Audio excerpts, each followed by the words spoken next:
3 chimes mean good times on NBC. You're invited every Saturday over most of these NBC stations to a 1-hour concert by the renowned NBC Symphony. Tomorrow's symphony performance features Metropolitan Opera star Helen Trouble as guest soloist.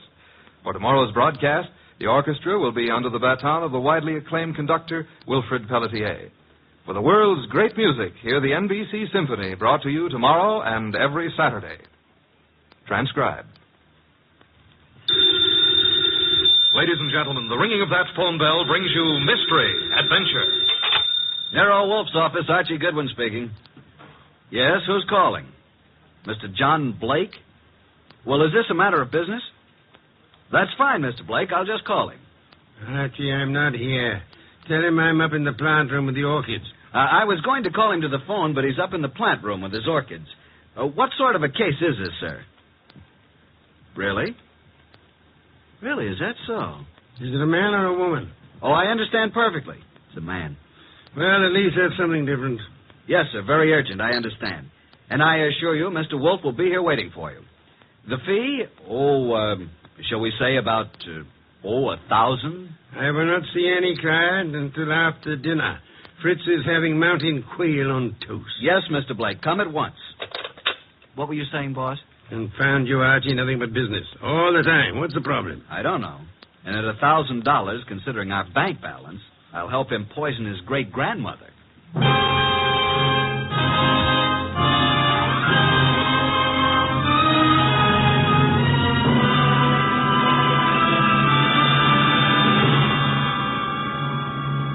Ladies and gentlemen, it's that renowned genius who is the bulkiest, balkiest, most ponderous, and most brilliant detective in the world.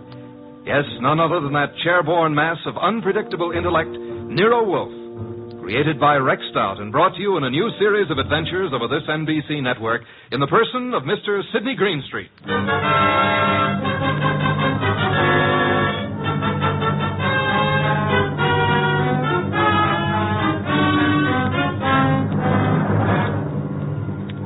What we chose to refer to as the case of the Hasty will began, of course, with an urgent phone call from the mysterious John Blake.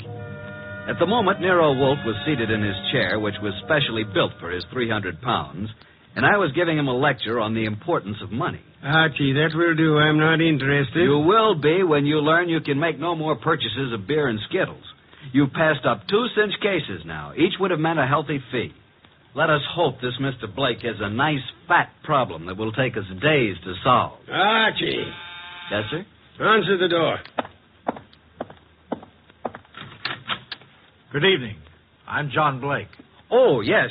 Come in, Mr. Blake.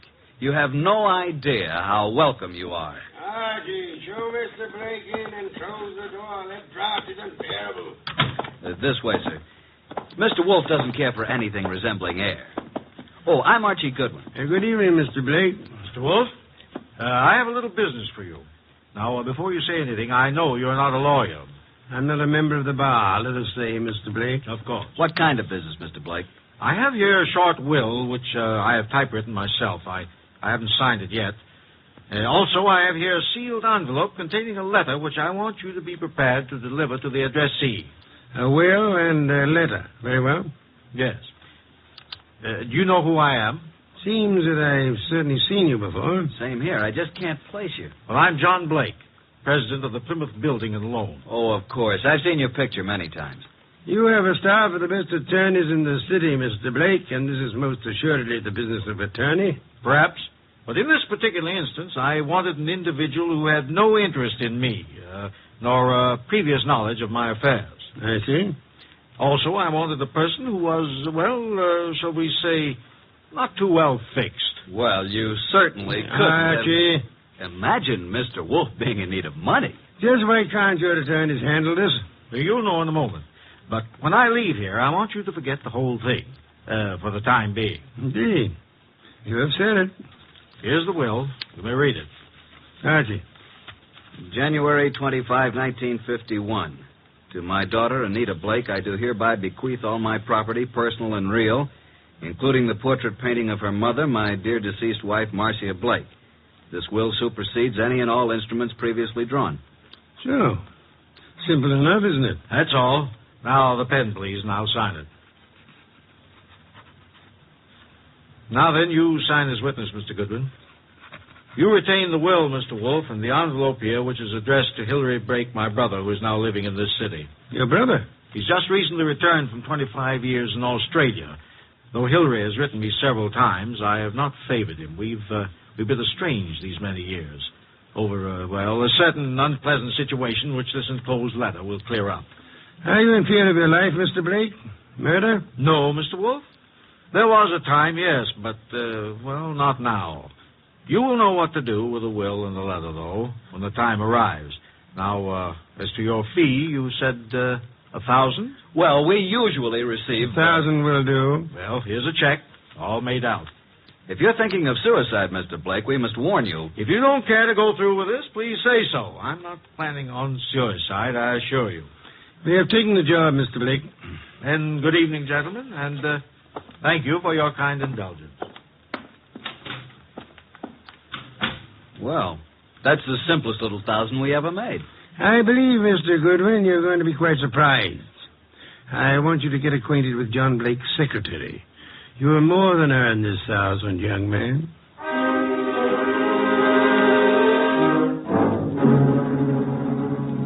Archie. Archie, is that you? Yes, boss.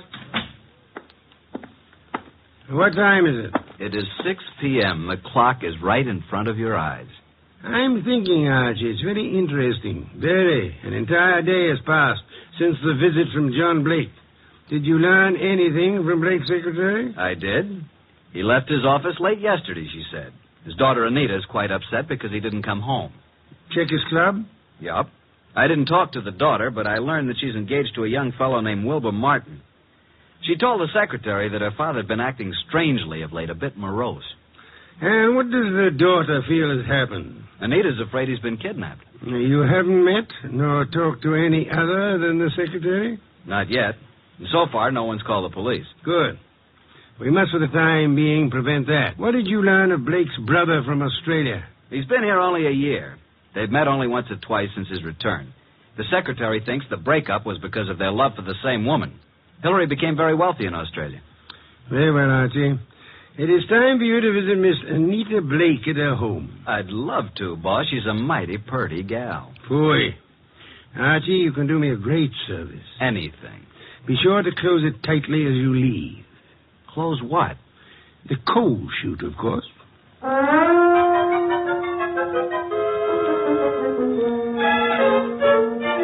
I'm awfully glad you could come, Uncle Hilary. Wilbur seemed to think you might know something about Father's disappearance. No, I don't know, Wilbur. I'm just as nonplussed as you are. When did you see your brother last? Oh, it's been 4 or 5 months. Why? Oh, I just wanted to know. What do you two think has become of him? Surely you know his recent actions better than I. Well, at first I thought he'd been kidnapped. Now I'm afraid it's suicide. Oh, I say, really now. Have you been putting such ideas into our head, young man? On the other hand, could have been murder. Oh, indeed. Well, I suggest that the police be called. Hospitals, the morgue, every place. Have you thought of doing that, young man? I was going to. Oh, really? Then what are you stalling about? I'll just step into the library and do it myself. Oh, it can't be, Wilbur. It just can't be. Miss Blake, there's a Mr. Goodwin to see your father. Oh, I'll see him. Thank you, Miss Blake. I'm Archie Goodwin. This is my fiancé, Mr. Wilbur Martin. Mr. Martin? How do you do? What is it you want, Mr. Goodwin? Is your father here, Miss Blake? Why, no. No, he isn't. What is your business, Mr. Goodwin? Why do you want to see Mr. Blake? As a matter of fact, I don't really want to see Mr. Blake because I don't think he's here. I came to see Miss Blake. Just who are you? I'm a detective. Police? Private investigator with Nero Wolfe. John Blake has disappeared. I know you're trying to keep it out of the press because you think he's been kidnapped. We have called the police. Oh, what do you think has happened to my father? I think he's dead. Oh, dear. Why do you think that? Yes. Just what do you know, Mr. Goodwin? Oh, Anita, I want to ask you a few questions. I think it's advisable. Mr. Blake. Yes? I thought you were done for. I don't think I... This chap is a detective. I'm sorry about this, Mr. Blake, but curiosity got the better of me. I hope I haven't wrecked things. What are you talking about? You remember the agreement. What agreement? Mr. Goodwin, do you know who you're talking to? Why, yes, John Blake. Oh, no, Mr. Goodwin. This is my Uncle Hilary, my father's brother. Hillary. Hillary Blake? Yes, my father's twin brother. John and Hillary were twins. Of course. That's news to me. I didn't know that. What did you know about him?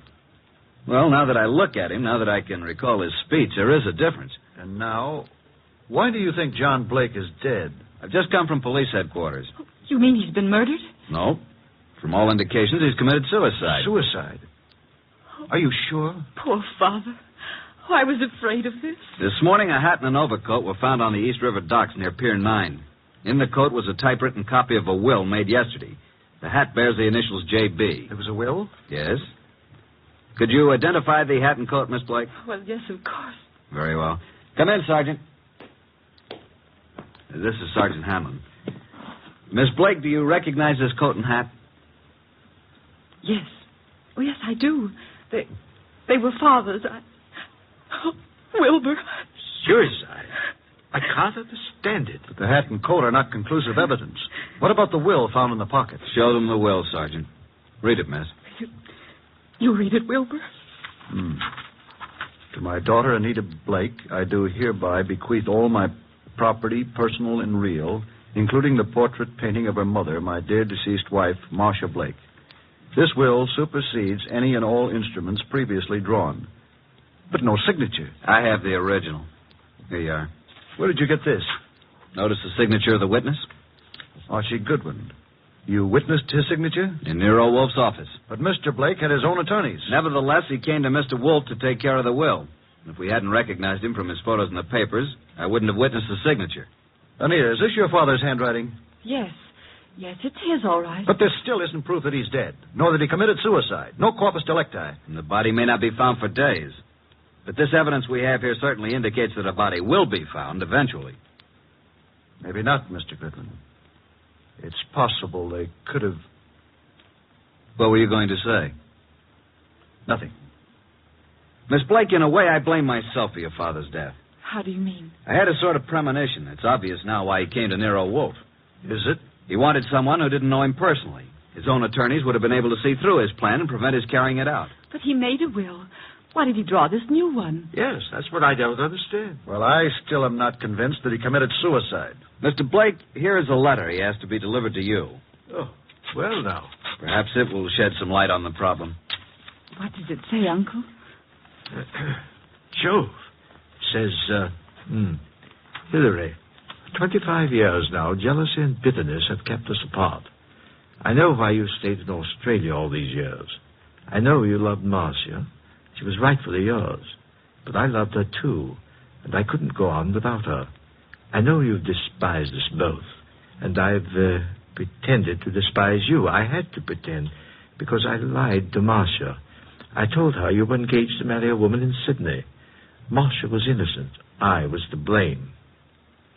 When Marcia died last year, and you wrote that you were coming back, I knew then that your resentment had faded, but I didn't answer you, and I've kept away from you because I couldn't face you. I've told you all this because things have happened, which you will learn soon enough, that have decided me to close my book and write fini. I have made a new will, leaving everything I possess to Anita. Anita is young, Hillary, and I beg you to watch after her as though she were your own, which, but for my selfishness, she might well have been. Forgive me, Hillary. Well, this certainly indicates suicide. But what does he mean by things have happened? That, Miss Blake, is the motive, for which we'll just have to wait. Yes, for that and the body.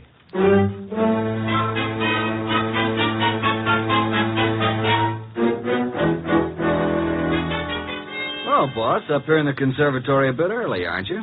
How are the orchids? Oh, it's a nice sunny morning.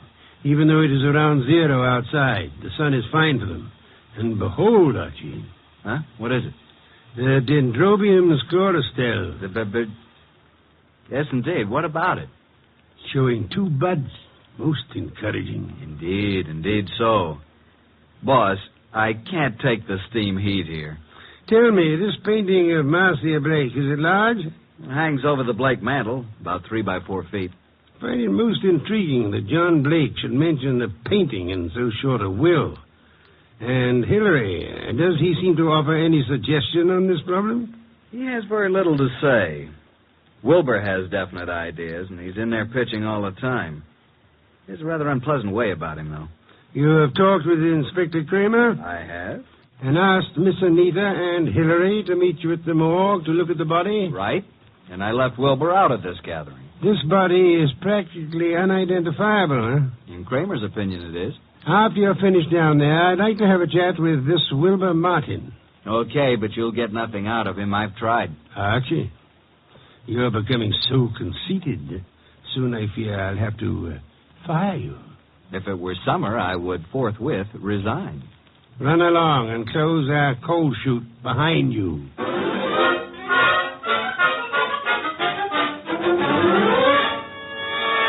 Morning, Inspector Kramer. Up early. Yeah, Goodwin. I'd just love to come down to this morgue. This is Miss Anita Blake and her Uncle Hillary Blake. Howdy How do do. you do? Good morning, Mr. Goodwin. I hope you don't object too much to my joining the proceedings. Oh, I know, Wilbur. I suppose it's all right. Please, Mr. Goodwin, what's happened? There's a body here. Rather badly bruised and cut and in a bad condition, but I think you should look at it. Oh, I'm sorry, Miss Blake, but I'm afraid it's necessary. very well. I'll be all right. I'd like to come along. Oh, yes, Wilbur, you must. Well, come on. This way.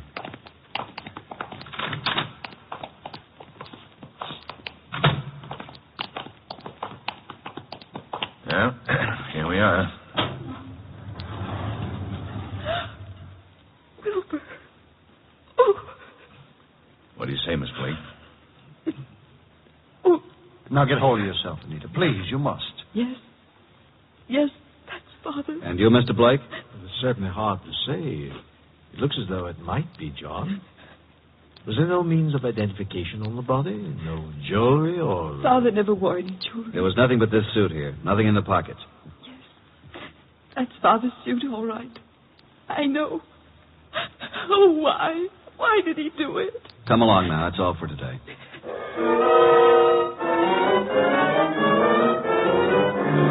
Mr. Wolfe, this is Mr. Wilbur Martin. Ah, yes. How do you do, Mr. Martin? Sit down. Thank you, sir.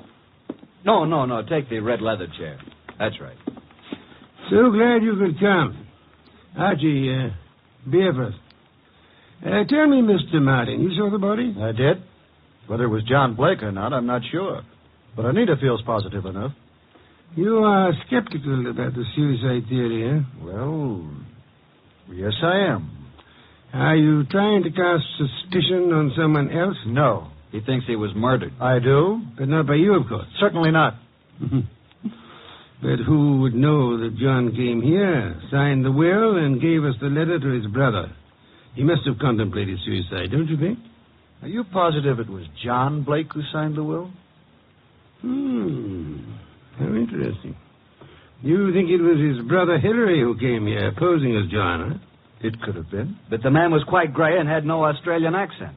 Hillary could have dropped the accent for a short while and grayed his hair, and they were twins. It's so enlightening, Mr. Martin. Do go on. After he left you here, he could have killed John and thrown him in the river, and left his overcoat and hat on the wharf. And why would Hillary kill John? Well, there may have been several reasons. Maybe because of Marcia. Well, several reasons. Tell me, did John Blake object to your engagement to Anita? No, why should he? I don't know. I merely asked. Anita Blake identified her father's handwriting. She identified the body. You still believe it's murder? Maybe she only thought it was his handwriting. You had best be careful, Wilbur. In trying to make a murder out of this, you might place yourself in a most unhappy position. I checked the letter and the will with papers at John's office, and the handwriting is identical, in my opinion. Maybe Hillary is clever at forgery. Maybe. Did you have the experts check the writing? Not yet. Then how can you tell unless you had a bona fide sample of Hillary's writing?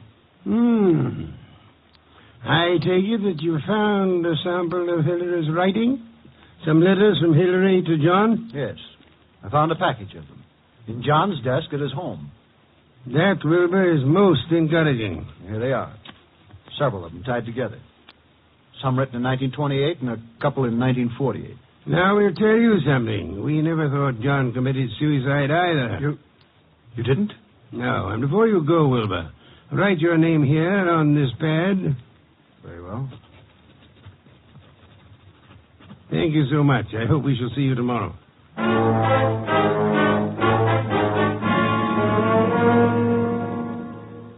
Well, I'm surprised, Inspector Kramer, to see you out in such inclement weather. I like the cold spells. Sit in the red leather chair. Thanks. Good. Have your experts finished checking the will and the letter? Yep, but not all through with the package of Hillary's old letters that Wilbur found. What's the verdict? If this is forgery, it's the cleverest bit of forgery we've ever come across. My men say the will and the letter you received appear identical with the specimens from John's office. Indeed. The will and the letter then do seem to have been written by John Blake. Yes.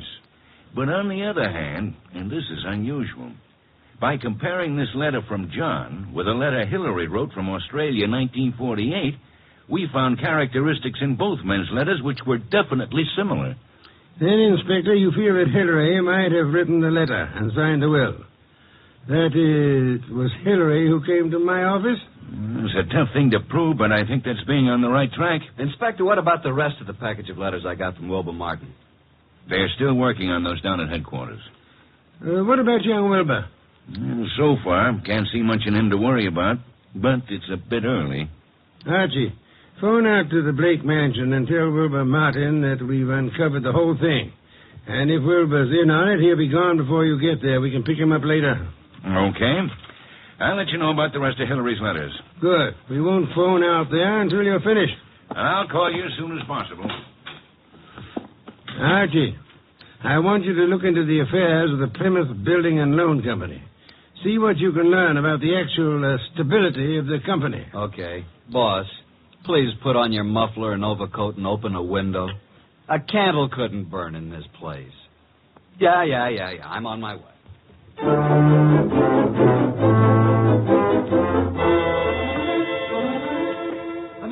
Anita! What is it, Wilbur? What's happened? I came out as soon as I heard. Well, what's happened? Speak up, man. You haven't heard? You don't know? No, what? Look at these headlines. Plymouth Building and Loan crashes. Wilbur, what does this mean? It means your father embezzled the funds of the company and he has gone to the wall. What? Yes, close the doors. Oh, no, Wilbur, no, I can't believe such a I'm thing. sorry, Anita, but there it is in black and white. Then this is the motive for John's suicide. Why? Why? Because he knew he was caught. What else? He could have put the money back, couldn't he? Yes, but maybe he lost it by trying to make more to cover up the shortage. I don't think he lost it. You don't? No. Oh, nonsense. He must have. Else why would he kill himself? Maybe he didn't kill himself. Oh, this is Oh, awful. please, Anita, you mustn't worry. I know this is very embarrassing for you, but it isn't your fault. Now, let me take you away for a while. We can run down to Mexico until this blows over. You won't take her to Mexico. You won't take her any place. Just what do you mean? What's wrong with you, Wilbur? You're acting stupid. Your father may have fleeced the company, but I don't believe he lost the money. Wilbur. He hid the money, and your Uncle Hillary found the hiding place. And he set up the suicide to cover your father's murder. Hillary killed him. Oh, you're crazy. You're out of your mind. Why, this doesn't make sense. I have all the money I need. Yes, you have now. Pack your things, Anita. I'll phone the airport for reservations. You can't leave at a time like this. You won't leave this room. Do you know what can be done to you for threatening people with firearms? I'll call the police. You don't need to call the police. I've just talked to that detective, Mr. Goodwin. He's on his way here. The police have uncovered everything. I know you killed John, and you have the money. Wilbur, you're out of your mind. I know what I'm talking about. Get out of here. Get out! I won't leave. No one will leave till Goodwin comes.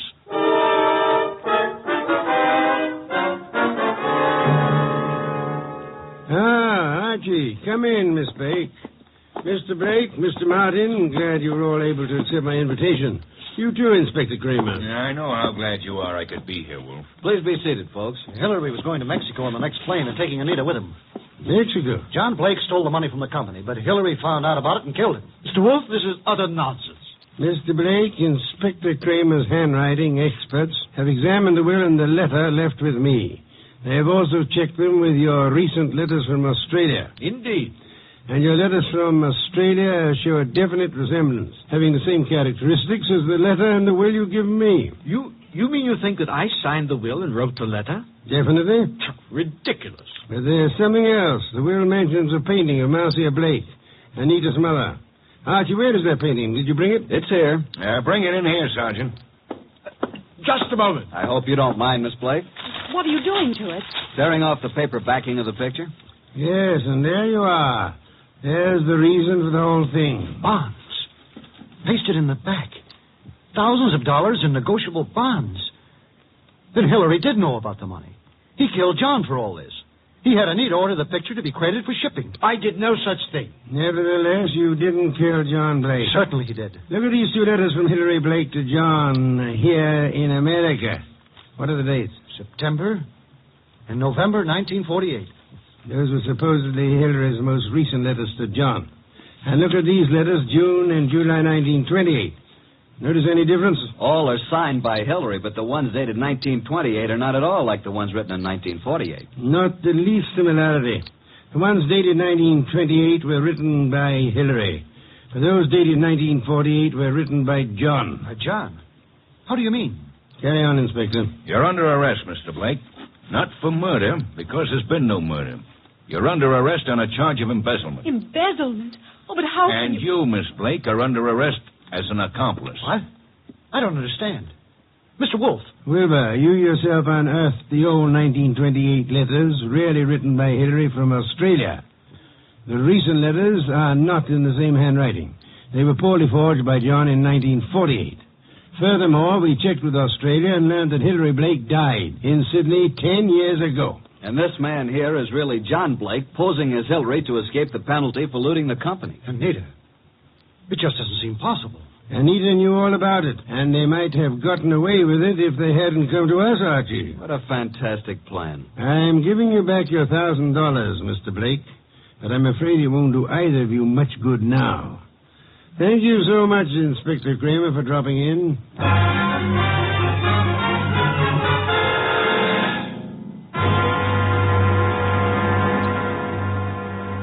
Well, boss, that was a clever bit of deduction. You really think so, Archie? It was quite a blunder for so clever a man as John Blake. Why did he make the mistake of coming to us? There are many holes in the plans of the criminal mind. He must have forgotten about the 1928 letters, or he would have destroyed them. And he underestimated Wilbur's intelligence. And I thought he was a dope, too. But he was half right. He really slipped up on the body in the morgue. Inspector Kramer was most kind to cooperate with us in that little act. Anita was too eager to identify the first body she saw. And the painting. You sensed there was more importance attached to it than the fact that it was a work of art. True. Some beer, please, Archie. Coming up, boss? Now, that brings me to an unpleasant subject. What's that? You were talking about resigning. Are you still in that frame of mind? Resigning? When did I say anything like that? Then you're going to be content with conditions as they are? Why, of course. What are you saying? And you don't mind it a bit as long as this dreadful weather continues? Well, not at all. I don't mind what? Going in and out of the house through the coal chute.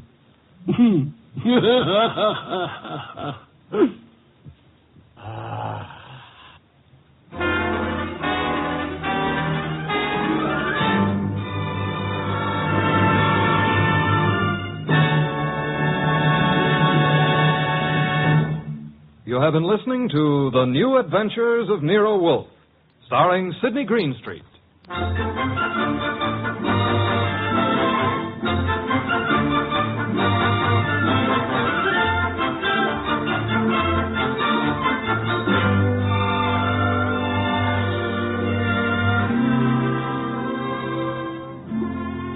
Tonight's transcribed story by John Edison was based on the characters created by Rex Stout and produced and directed by J. Donald Wilson. In tonight's cast were Harry Bartell as Archie Goodwin, and Victor Rodman, Louise Arthur, Hal Gerard, and Bill Johnstone. Next week at this same time, Nero Wolfe and Archie will bring you The Case of the Disappearing Diamonds. Don Stanley speaking. 3 chimes mean good times on NBC.